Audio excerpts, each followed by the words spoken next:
తాకట్లో ఉన్న మీ బంగారాన్ని విడిపించి ఆ రోజు ఆన్లైన్ రేటుకి కొంటాం. Sharma gold company.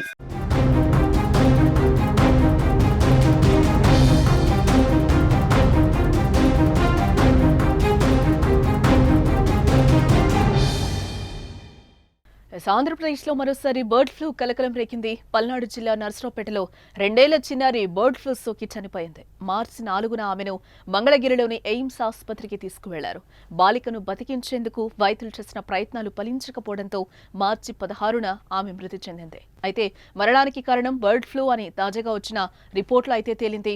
ఆమెకు H5N1 బర్డ్ ఫ్లూ వైరస్ సోకినట్లుగా వైద్యులు తెలిపారు. కోడిని కోస్తున్నప్పుడు బాలిక చిన్న చికెన్ ముక్కను తినడం ద్వారా బర్డ్ ఫ్లూ సోకిందని వైద్యులు అనుమానిస్తున్నారు. అలాగే ఆ చిన్నారికి రోగ నిరోధక శక్తి కూడా తక్కువగా ఉందని చెప్పారు.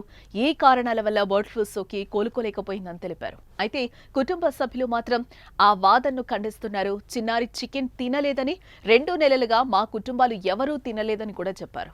పాపకి జ్వరం వచ్చిందండి. ఇంట్లో జ్వరం వచ్చిందని చెప్తే నర్సరావుపేట లైఫ్ లైన్ హాస్పిటల్లో జాయిన్ చేశాము. ఫస్ట్ రోజు బాగానే ఉంది. సెకండ్ డే కొంచెం బాగాలేదన్నారు. మాకు ఈ హాస్పిటల్ మీద నమ్మకం లేక విజయవాడలోని సెంట్రల్ గవర్నమెంట్ ఎయిమ్స్ హాస్పిటల్కి తీసుకెళ్ళాము. ఎయిమ్స్ హాస్పిటల్లో పాపని జాయిన్ చేశాము. పాపని జాయిన్ చేసిన తర్వాత ఫస్ట్ బాగానే ఉంది. తర్వాత కొన్ని రోజులు జరగగానే 4-5 రోజులు జరగగానే ఐసీలో పెట్టారు పాపని.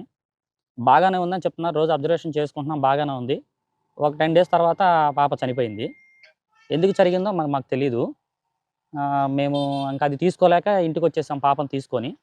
ఇప్పుడు ఏదో టెస్టులకి పంపించేసేసి పైన మాకు ఏదో వచ్చేసిందని చెప్పేసి డాక్టర్స్ చెప్తా మా ఇంట్లో మొత్తం వచ్చేసి బ్లడ్ టెస్టులు చేశారు మా అందరికీ. బ్లడ్ టెస్టులు చేసిన తర్వాత మాకందరికి కూడా నెగిటివే వచ్చింది. ఇబ్బంది లేదు. మా ఇంట్లో అయితే బాగానే ఉంది ప్రజెంట్ అందరికీ. మేము గత 2 నెలల నుంచి అయితే చికెన్ అయితే ఇంట్లో ఏం తింటలేదు. మరి ఎలా జరిగిందనేది మాకైతే తెలియదు వాస్తవంగా. ఇలా ఎందుకు జరిగిందో మేము కూడా తీసుకోలేకపోతున్నాం. వైద్యులు ఏదో వ్యాధి వల్ల వచ్చిందని చెప్పేసి ఇప్పుడు చెప్తున్నారు. మాకు తెలియదు అంతకుముందు. అప్పుడైతే పాప మామూలుగా నార్మల్గా చనిపోయింది అనుకున్నాము మేమైతే. ఇలా జరిగిందని ఇప్పుడు మాత్రమే తెలిసింది. అప్పుడైతే మాకు తెలియదు ఏమీ. ఆ చిన్నారి మృతిపై భారత వైద్య పరిశోధన మండలి కూడా స్పందించింది. బర్డ్ ఫ్లూ వల్లే మృతి చెందిందని నిర్ధారించింది. చిన్నారి మరణంతో ఏపీ సర్కార్ అప్రమత్తమైంది. ఆమె ఇంటి పరిసరాల్లో ఆరోగ్య శాఖ సర్వే చేపట్టింది. అయితే అనుమానిత లక్షణాలున్న వారెవరూ లేరని సర్వేలో తేలింది. రాష్ట్రంలో తొలి మరణంతో అన్ని జిల్లాల్లోని వైద్య ఆరోగ్య శాఖ అధికారులను ప్రభుత్వం అప్రమత్తం చేసింది.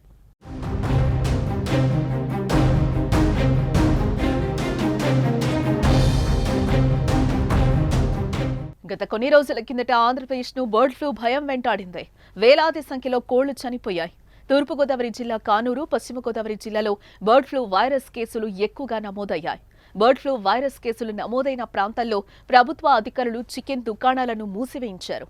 ఈ ప్రాంతం నుంచి కోళ్ల ఉత్పత్తుల రాకపోకలను పూర్తిగా నిషేధించారు. దీంతో రాష్ట్ర వ్యాప్తంగా ప్రజలు చికెన్ తినాలంటే హడలిపోయారు.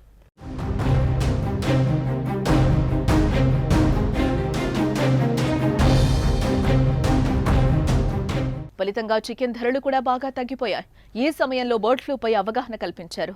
అలర్ట్ జోన్ మినహా మిగతా ప్రాంతాల్లో బాగా ఉడకపెట్టిన చికెన్, కోడిగుడ్లు తినొచ్చని ప్రకటించారు. చికెన్ మేళాలు ఏర్పాటు చేశారు. అనంతరం బర్డ్ ఫ్లూ తగ్గిపోయి మళ్లీ సాధారణ పరిస్థితులు వచ్చాయి. అయితే బర్డ్ ఫ్లూ వల్ల ఓ మనిషి ప్రాణాలు కోల్పోవడం ఆంధ్రప్రదేశ్లో ఇదే మొదటిసారి కావడంతో భయాందోళనలు మొదలయ్యాయి.